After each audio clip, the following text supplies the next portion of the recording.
The real progress of India does not mean simply the growth and expansion of industrial urban centers, but mainly the development of the villages. That's Mahatma Gandhi, of course. It is. And, it's a quote we hear all the time. It's almost become a political soundbite. But he wasn't just being romantic about village life, was he? He was pointing to a fundamental economic truth. He absolutely was. It's a statement of pure economic logic. He was basically saying, hey, look past the shiny new buildings in the cities for a minute and look at the foundation. Because that quote, it forces you to confront where the country's real economic engine is, or at least where its biggest vulnerability lies. If the village fails, the city doesn't eat. Simple as that. Simple as that. And that is precisely where we're headed today. Welcome, everyone, to The Deep Dive. Today, we are taking a very close, very focused look at Class 11 economics, and specifically Chapter 6, Rural Development. It's great to be here. And for anyone listening, this isn't just another chapter. This is the blueprint to the structural reality of the Indian economy. You really can't pass the exam without understanding this inside and out. Absolutely. And on that note, before we, get our hands dirty in the details, a very warm welcome to everyone joining this full summary for UPSC, focused by Simplified UPSC by PTP. We have a couple of really important things to mention right at the top. We want this information to be as useful as possible, and for that, we need you to stick with us. So this is an explicit request. Please subscribe to the channel Simplified UPSC by PPP. It really helps you retain the information because you see it regularly, and honestly, it helps us keep this whole thing going. It really does. And a humble request from me as well. If you get value from this, and if you're in a position to do so, please consider supporting us on Patreon. Your support is what allows us to keep bringing this kind of super useful content to you. And we have to give a huge, warm shout out to all of our current supporters. We say this every time, but it's true. You are the reason we can actually sit down, do the research, and create these deep dives. So thank you. A massive thank you. Also, please don't forget to hit that like button and share your comments. We genuinely read them, and it tells the algorithm that other serious learners like you might find this useful. Okay, last thing, I promise. Super important announcement. The resources. The resources. We know you need notes. So, free notes, complete with practice PYQs, that's previous year questions, are available for you right now on our Telegram channel. And for those who want to take their prep to the next level, there is a premium option. That's right. If you want access to all the videos in this series at once, plus our organized premium notes, and these include detailed breakdowns, extra PYQs, model mains answers, the works, you should join our private Telegram library. It's simple. Just send a direct message, a DM, to us on the public Telegram channel to get the details. Okay, let's do it. Housekeeping done. Let's dive in. So, what's our mission for today? The mission is to decode the economic heartbeat of India. And that heartbeat is in its rural sector. We're going to be deconstructing the NCERT Class 11 text on India's economic development, but we're not just reading it. We're going to layer it with the real-world challenges and the proposed solutions. Okay, so give me the roadmap. How are we breaking down a topic this huge? We're going to tackle it in 5 parts. First, the basics. What do we even mean by rural development? It's a lot more than just farming. Right. Second, we follow the money. We look at the lifeline of the village, credit and banking. Third, the long journey of food, the agricultural market system. I call it the farm-to-fork chaos. I like that. Fourth, we'll look at survival strategies or diversification. This is where we talk about animal husbandry, fisheries, horticulture, and finally, we look to the future, sustainable development and organic farming. And I know you've got the exam angle ready, the PYQs. Absolutely. Throughout this entire discussion, I'll be connecting these concepts directly to past UPSC questions. I have sources from 2013, 2015, and 2016 right here. Because, it's one thing to understand a concept, but it's a whole different ballgame to know how to apply it under exam pressure. I'll flag those connections as we go. Perfect. That's exactly what people need. So let's start with Section 1, defining rural development. I'm going to play devil's advocate for a second here. Go for it. We see these massive IT parks, these gleaming skyscrapers in our cities. The narrative is all about smart cities and urbanization. So why this obsession with rural development? Why not just focus on growing the cities and assume the villages will, catch up eventually? Because that's a fundamentally flawed assumption. They won't just catch up. And the reason is simple, brutal demographic reality. You just can't get around the numbers. What are the numbers telling us? The source material is very clear on this. More than 2/3 of India's population still depends on agriculture for their livelihood. 2/3. That's a staggering figure. It is. It's a massive portion of the country. And the flip side of that coin is even darker. 1/3 of rural India still lives in what the text calls abject poverty. So if you ignore rural India, you're literally ignoring the majority of the population and the majority of the poverty. Exactly. You can't claim the country's progressing if the cities are booming while 60 to 70% of the people are being left behind. It's like a bodybuilder who only works out one arm. The imbalance eventually just pulls the whole system down and becomes a drag on national growth. That's a powerful image. So how does the textbook define rural development? Is it just about, better tractors and more fertilizer? No, and that's a critical point for anyone writing an answer on this. The text calls it a comprehensive term. It's not about tweaking one variable. It's an action plan for the social and economic development of areas that are lagging behind. So it's a holistic approach. It's about structural change. It's about taking a region that has been systematically, left out and actively injecting it with the resources and opportunities it needs to get back in the game. The text mentions some key pillars of action. Let's break those down one by one. Okay, the first pillar is human resources. I mean, you can build all the roads you want, but if the people in the village aren't healthy and educated, you've achieved nothing. So what does that include specifically? The text points to literacy, and it puts a special emphasis on female literacy, which is key. Then there's broader education and skill development. Why the specific focus on female literacy? Because the data is overwhelming. Yeah. The multiplier effect is enormous. When you educate a woman in a rural context, it has a direct impact on family health, on sanitation, on nutrition, and most importantly, on the education of the next generation. It's the highest return investment you can make. Right. And health is part of this pillar, too. Sanitation and public health. It's pretty basic. If you're constantly sick from contaminated water because there's no proper sanitation, you can't work in the fields. Your productivity plummets. Makes sense. Okay, pillar number 2 is land reforms. This is a huge one, and it's loaded with historical baggage. This is all about changing the ownership structures to empower the person who is actually tilling the soil. The whole land to the tiller idea. Precisely. If you're a tenant farmer and you don't own the land, what's your incentive to invest in it? Why would you spend your money to dig an irrigation ditch or improve the soil quality if the landlord can just kick you off next year? Land reform is about creating a stake in the outcome. It aligns incentives. Got it. Then the third pillar is infrastructure. This is the physical hardware of development. We're talking electricity, irrigation, credit facilities, marketing access, and transport.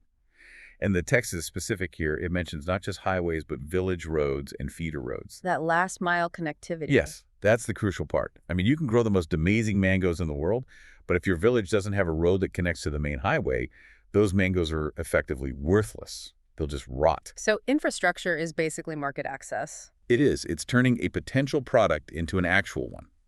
And finally, the fourth pillar is poverty alleviation. This sounds a bit like the first one. It's more targeted. It refers to special measures aimed directly at the weakest sections of society. It's about creating a safety net and providing a ladder for the very poorest to climb up so they can even begin to participate in the broader economy. It's about moving from just surviving to actually thriving. There's a quote in the source material from Thiruvalluvar, the Tamil poet. It feels very relevant here. He says, "Only the tillers of the soil live by the right. The rest form their train and eat only the bread of dependence." That's a profound line. It's almost an accusation, isn't it? Especially for those of us living in cities. It really feels like it. He's basically saying we're all just freeloaders. Well, from an economic standpoint, he's making a very sharp point about dependence. He's highlighting the dignity of agricultural labor, for sure, but he's also pointing out that the entire economic superstructure rests on that rural base. If the tiller stops tilling, the stock market doesn't matter. The city starves. So if that foundation is shaky, the whole building is at risk. And one of the biggest cracks in that foundation is, and always has been, money, or rather the lack of it. Which brings us perfectly to Section 2, the credit lifeline, banking in rural areas. Yes, this is absolutely critical. If capital doesn't flow into rural areas, nothing grows. The whole system just seizes up. The text uses a great term here, the gestation period. Can we unpack that? Because if you get a salary every month, this concept can feel a little abstract. It's a fantastic concept to understand the fundamental difference in cash flow. Think about it. You work for a month, you get a paycheck. It's a predictable cycle.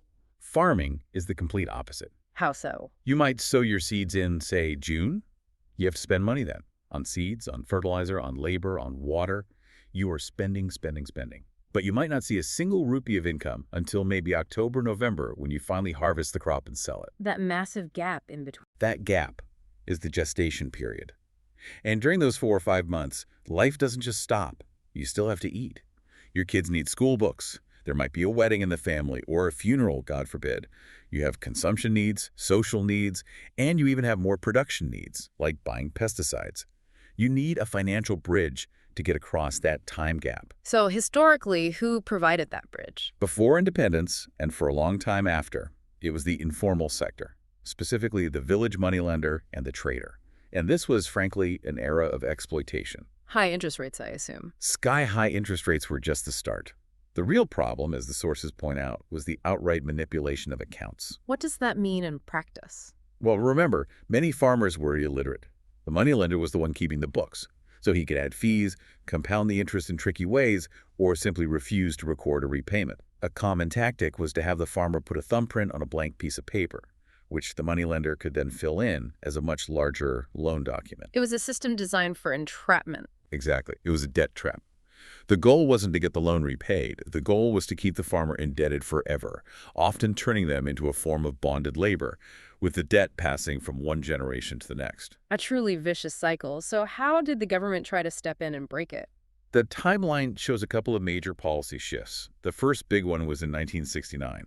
This is when social banking became the mantra. The government nationalized the major commercial banks and gave them a new mandate. It wasn't just about profit anymore. No. They were essentially told, your job is not just to make money for shareholders, it's to serve a social purpose. You must lend to priority sectors like agriculture. And then came the big one in the 80s. Yes, 1982. This date is non-negotiable for any UPSC aspirant. You have to know it. This is the year NABARD was established, the National Bank for Agriculture and Rural Development. NABARD comes up all the time. Can you explain what it actually is? Is it just a giant bank for farmers? That's a common misconception. You can't just walk into a NABARD branch and open an account. It's an apex institution. Think of it as the central bank for rural finance. It doesn't typically lend directly to individuals. So what does it do? It coordinates the entire system. It refinances the other institutions that do lend directly, the cooperative banks, the regional rural banks, the commercial banks. It sets policy, provides guidance, and basically acts as the brain and central nervous system of the whole rural credit structure. Okay, so we have these big nationalized banks. We have NABARD. Problem solved, right? But the text says that these formal institutions still largely failed the poor. Why? The banks were there, so why weren't the poorest farmers getting loans? It comes down to one single powerful word: collateral. Security. Right. To get a loan from a formal bank, you have to pledge an asset as security, a piece of land, your house, some gold. But what is the poorest of the poor? The landless laborer, the marginal farmer with a tiny plot. What do they have to pledge? Nothing. So for them, the bank door remained firmly shut. They were deemed unbankable by the formal system. Which is where the self-help groups, the SHGs, come in. This chapter makes them sound like one of the most transformative ideas in rural development. They really are, and their genius lies in their simplicity. The SHG model just completely flips the conventional banking model on its head. So instead of one person going to the bank, A group of people, usually 10 to 20 women from the same neighborhood, come together. And the first thing they do is promote thrift. which is a nice way of saying they encourage each other to save even tiny amounts. Exactly. Maybe it's just 10 rupees a week or 20, whatever they can manage. They pool this money together into a common fund. And then, here's the magic, they start lending this money to each other for their needs at a reasonable rate of interest. It's like a mini hyper-local bank. It is. And it's a bank built on trust, not collateral. The social pressure to repay is immense. If you default, you're not defaulting on some faceless corporation in a city. You're letting down your neighbors, the women you see every single day. Repayment rates are incredibly high. And then this model scales up. It does. This is what we call microcredit. Once an SHG has a consistent track record of saving and internal lending, the formal banks become interested. They see a disciplined, cohesive group. So a bank will then lend a larger amount to the group as a whole without demanding individual collateral. By 2003, the text says over 7 lakh SHGs were credit-linked to banks. The case study they mentioned from Kerala is incredible. Kudumbashri. Kudumbashri is the gold standard. It started in 1995, just as a simple thrift and credit society. Today, it's one of the largest informal banks in all of Asia. But it's more than a bank. It's become a massive network for women's empowerment, running businesses, and even influencing local politics. This feels like a perfect place to connect to a PYQ. This has to have come up in the mains exam. It certainly has. There was a direct question in the 2015 Mains, GS Paper 2. It read, and I'm paraphrasing here, "The self-help group bank linkage program has proved to be one of the most effective poverty alleviation and women empowerment programs. Elucidate." So if you're answering that, Kudumbashri is your Exhibit A. Absolutely. You'd use it as a prime example. You talk about the shift from collateral-based to trust-based lending, about financial inclusion, about empowerment. But to get the highest marks, you need to add a layer of critical analysis. What's the critique? The text itself provides it. It points out that while SHGs are fantastic for managing crises, a lot of the borrowing is for consumption purposes, buying food, paying medical bills, funding a wedding. It's less often for production purposes, like buying a sewing machine to start a business or investing in better seeds. That's a really important distinction. So it's helping people survive, but not necessarily helping them build wealth-creating assets. It's a crucial nuance. It solves the immediate liquidity problem, but it might not always solve the underlying income and asset problem. Okay, that makes perfect sense. Let's move on. Section 3. The agricultural market system. So you've survived the gestation period, you've got your harvest. Now what? Now the real chaos begins. The journey from the farm to your fork. The text makes this whole system sound like it's rigged against the farmer from the very beginning. For a long time it was. Historically, the farmer was completely at the mercy of the middleman or the trader in the local mandi.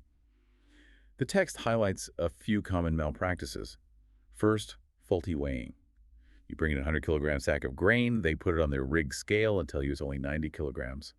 What can you do? Nothing. You have to take their word for it. Then there's manipulation of accounts and opaque charges. But the biggest weapon the trader had was information asymmetry. Meaning the farmer has no idea what the real market price is in the cities? None at all.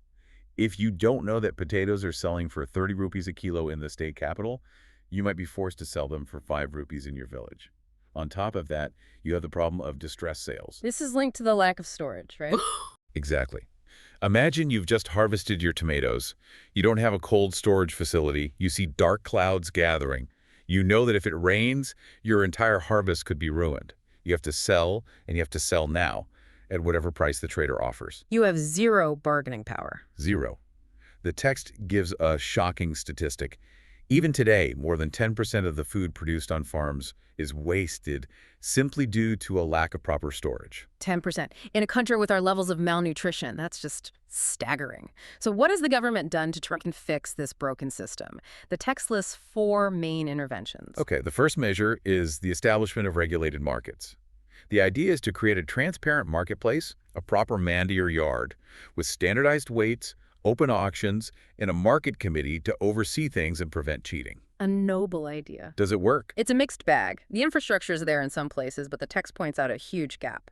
To truly serve the country, we need something like 27,000 more rural periodic markets. So, good concept, but the execution and scale are still lacking. Got it. What's the second measure? Infrastructure provision. This is the physical stuff we talked about earlier. Building roads, railways, warehouses, godowns, and cold storage units. You can't have an efficient market if you can't move goods or store them safely. Right. And the third? Cooperative marketing. This is the principle of strength in numbers.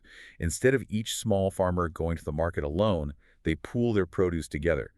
As a collective, they have a much larger volume and can negotiate a much better price. This sounds like the Amul model, but for grains and vegetables. The text heavily implies the success of the milk cooperatives in Gujarat. It proved that farmers, when organized, could own the supply chain themselves and cut out the exploitative middleman.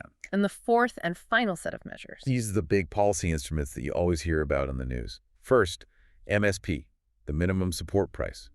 This is a floor price set by the government to protect farmers from a sharp fall in market prices. It's a form of income insurance. Second, the maintenance of buffer stocks of food grains by the FCI, the Food Corporation of India. This helps stabilize prices for everyone. And third, the PDS, or Public Distribution System, which uses these stocks to provide subsidized food to the nation's poor. So just to be clear, MSP protects the producer, the PDS protects the poor consumer, and the buffer stock acts as the shock absorber for the whole system. That's the ideal design. That is the tripod of India's food security policy. But the text doesn't stop there. It gets really interesting when it talks about emerging alternatives. Yeah. It almost feels like a move away from these big government schemes. It is. It's about creating direct marketing channels. The most exciting of these are the farmers markets. And for anyone listening who's preparing for the exam, you should probably memorize these names. They make for great examples in an answer. They absolutely do. Let's run through them. You have Apni Mandi, which means our market, in Punjab, Haryana, and Rajasthan. There's Hadaspar Mandi in Pune. You have the Rithu Bazaars, or Farmers Bazaars, in Andhra Pradesh and Telangana, and the Uzavar Sandis in Tamil Nadu. What's the common thread here? The common thread is cutting out the multiple layers of middlemen. The farmer sells directly to the consumer. This dramatically increases the share of the consumer's rupee that actually goes into the farmer's pocket. Instead of getting maybe 20 or 30%, they could get 70 or 80%. That's a huge difference. The text also mentions alliances with MNCs, big companies making contracts directly with farmers. Yes, this is another emerging trend. Think of a large fast food chain that needs a specific type of potato for its French fries. They'll go to farmers and offer them a contract. They'll say, we'll provide you with the specific seeds and inputs, and we guarantee we'll buy your entire crop at this pre-agreed price. That sounds good for the farmer. It reduces their risk. It does reduce price risk, yes. Yeah. But there's a flip side. It also creates a new kind of dependence.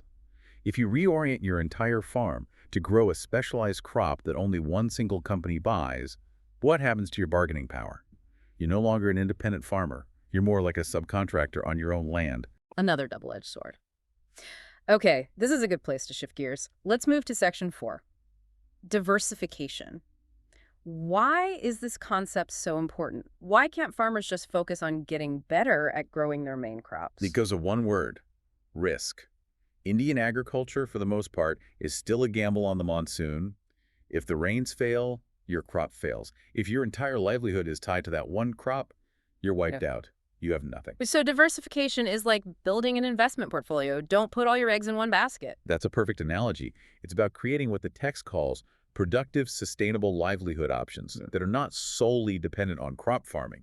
It's a hedge against the uncertainties of nature and the market. Let's break down the sectors mentioned. First up, animal husbandry. This is the most common form of diversification. It's part of the traditional mixed crop livestock farming system. You grow crops, but you also have a cow or a buffalo or some goats. The text says this provides a stable livelihood to over 70 million small and marginal farmers. And of course, this brings us to the White Revolution, Operation Flood. Yes, a monumental success story. Because of it, India is now the largest producer of milk in the world. But, and this is the kind of nuance you need for the exam, the text points out that while our total production is high, our productivity per animal is quite low compared to global standards. So we have a quantity advantage, but there's a big efficiency and quality gap to bridge. Good point. Okay, next up in diversification, fisheries. The text has a lovely line calling the water body the mother or provider. It's a vital sector. And the statistics are quite surprising. Many people think of fishing as a marine activity, big boats in the ocean. But the data shows that 64% of India's total fish production comes from inland sources. Wow, so rivers, lakes, ponds, and reservoirs are actually more important than the entire coastline. In terms of volume, yes. The major fishing states are West Bengal, Andhra Pradesh, Kerala, Gujarat, Maharashtra, and Tamil Nadu.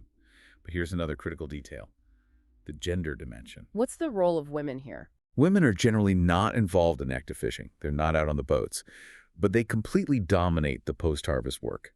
The text says women form 60% of the workforce in export marketing and 40% in internal marketing. So they're the ones doing the sorting, processing, and selling. That's a crucial insight. If you're designing a policy for the fisheries sector and you ignore the role of women in marketing, you're missing half the picture. You're missing the most important part of the value chain.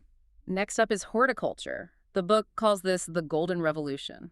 This covers fruits, vegetables, flowers, medicinal plants, spices, basically high-value crops. And it's been a huge success story. India is now the second largest producer of fruits and vegetables in the world. Why golden? Is it just about the color of fruits like mangoes and bananas? That's part of the imagery. But the real reason is economic. It's golden because it is highly remunerative. The income generated per unit of land from horticulture is significantly higher than from traditional food grains. It's also a major source of employment, especially for women in activities like flower harvesting, nursery maintenance, and food processing. Finally, the text mentions a surprising one in diversification: information technology, or IT. How on earth does a computer in a village office help a farmer? It connects directly to what we've been discussing. It's all about data. IT can be used to predict weather patterns with greater accuracy, to analyze soil health and recommend the right nutrients, and crucially, to disseminate real-time market prices. Ah, so it directly attacks that problem of information asymmetry we talked about in the marketing section. Exactly. It empowers the farmer with the same information the trader has, leveling the playing field. And this links perfectly to a PYQ from the 2015 GS Paper 3. The question was about how the Digital India program can help farmers improve their productivity and income. This is your answer. You talk about weather forecasting, soil health cards, and price discovery through mobile apps. Fantastic. Okay, we're on to our final big topic, Section 5, Sustainable Development and Organic Farming. This is where we look at the path forward. And to understand the future, we have to grapple with the legacy of the past. Specifically, the legacy of the Green Revolution. It saved India from famine, but it left behind a chemical hangover. That's a good way to put it. The massive use of chemical fertilizers and toxic pesticides had severe consequences. The chemicals leached into the groundwater, they harmed livestock, and over time they depleted the natural fertility of the soil. We essentially bought short-term food security at the cost of long-term ecological health. So the move towards organic farming is a direct reaction to that. How does the text officially define it? It's defined as a system of farming that restores, maintains, and enhances the ecological balance. It's about working with nature, not against it. It means using biological inputs like compost, manure, and biopesticides instead of synthetic chemical ones. It sounds great in theory, but let's do a reality check. Is it actually a viable option for a poor, small farmer in India? That's the critical question. Yep. And there are clear pros and cons. Let's start with the benefits. The biggest one is a reduction in cost. You're substituting expensive industrial inputs, the HYV seeds, the chemical fertilizers, with cheaper, locally sourced organic inputs. So your cost of cultivation can go down significantly. Okay, lower cost. What else? Higher price. There is a huge and growing demand for organic produce, especially in international markets. You can get a significant premium for certified organic food. Plus, it's healthier and it's more labor-intensive, which is actually a good thing in a country with surplus labor like India. It creates more jobs. Now, what about the challenges, the downsides?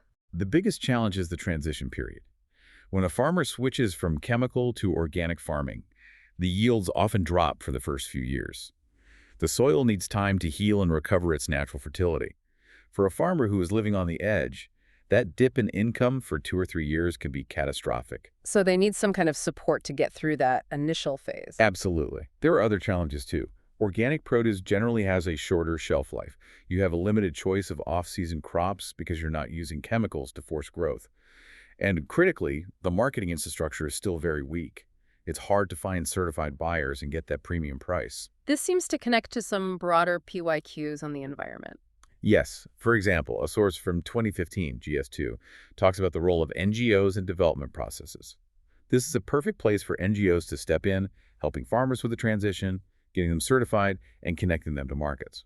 It's a classic example of civil society filling a gap. This has been incredibly comprehensive. We've covered a huge amount of ground. Let's try and tie it all together in our final section, Section 6, Synthesis and PYQ Application. I want to do a sort of rapid-fire round. I'll throw a keyword from a past exam paper at you, and you connect it back to our discussion today. And so, I'm ready. Okay, first one, keyword, Panchayati Raj. This is from the 2015 prelims. Right. The question was about the fundamental objective of Panchayati Raj. The correct answer is democratic decentralization. The link to our discussion is that rural development cannot be a top-down process dictated from Delhi. The participation of people at the local level, through institutions like panchayats, is essential for planning and implementing effective development. Perfect. Next one, keyword, PURA, from the 2013 Mains. PURA stands for Providing Urban Amenities in Rural Areas. This was a concept championed by Dr. APJ Abdul Kalam. The core idea, which the question touched upon, is connectivity. Not just physical connectivity like roads, but also electronic connectivity like the internet, and knowledge connectivity like good schools. It's about stopping distress migration by bringing city-like opportunities to the village. And that leads directly to the next one. Keyword, smart villages. This was in the 2016 Mains. Yes, the question asked about this concept in the context of PURA and the urban mission. The key argument to make here is that a smart village isn't about turning a village into a concrete city. It's about using technology and smart infrastructure to provide urban-level services, quality education, telemedicine, digital banking, while preserving the rural environment and soul. It's a hybrid model of development. Excellent. And let's bring it full circle. Let's go back to self-help groups from the 2015 Mains. The SHG Bank Linkage Program. This is, in my opinion, one of India's greatest social innovations. It's successfully linked the informal trust-based networks of women's groups with the formal financial system of the banks. For any question on poverty alleviation, financial inclusion, or women's empowerment, if you don't mention the SHG model, your answer is fundamentally incomplete. Fantastic. So we've journeyed from the very definition of rural development. We've navigated the complex world of credit. We've walked through the chaos of agricultural markets. We've seen how diversification into animal husbandry and fisheries provides a safety net. And we've ended up on the promising, if challenging, path of organic farming. It's a vast and interconnected ecosystem. Every part affects every other part. So as we wrap up, leave our listeners with one final provocative thought, something for them to think about long after this deep dive is over. Okay. We've talked a lot about different strategies. Shifting from chemicals to organic, moving from farming to non-farming jobs. But the real question I want you to ponder is this.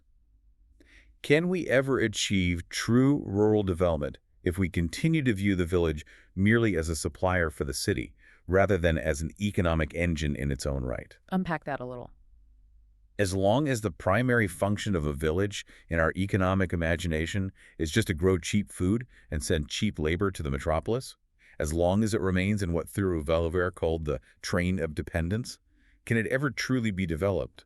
Or will it always be in a subservient position? Is the village just a pantry for the city, or is it a powerhouse? That's a powerful framing. It changes the entire policy perspective. It absolutely does. Well, to the learner listening, I hope you had that aha moment. Maybe it was about Kudumashri or the Golden Revolution or that final thought. Whatever it was, hold on to it. And use it in your answers. And remember, if you want to keep having these kinds of insights, please subscribe to the channel Simplified UPSC by PPP. We're trying to build a community of serious learners here. And your support on Patreon makes a tremendous difference. It truly does. Don't forget to check the public Telegram channel for all those free notes and the practice PYQs we mentioned.